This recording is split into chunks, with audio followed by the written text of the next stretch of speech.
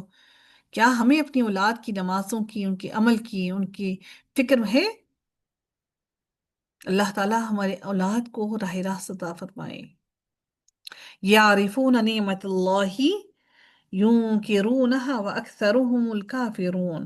وہ لوگ اللہ تعالیٰ کی نعمت کو پہچانتے ہیں اور پھر اس کا انکار کرتے ہیں، اور ان میں سے اکثر لوگ کافر ہیں۔ اکثر لوگ اللہ کی نعمت کو پہچانتے ہیں، اپنی آنکھوں سے جب جانتے ہیں، یعنی اللہ تعالیٰ کی نعمت سے مراد یہاں پر کیا؟ محمد صلی اللہ علیہ وسلم ہے۔ اللہ تعالیٰ نے اتنی بڑی نعمت ان کو بنا کر بھیجا کہ وہ ان کو ہدایت کا رستہ بتا رہے تھے۔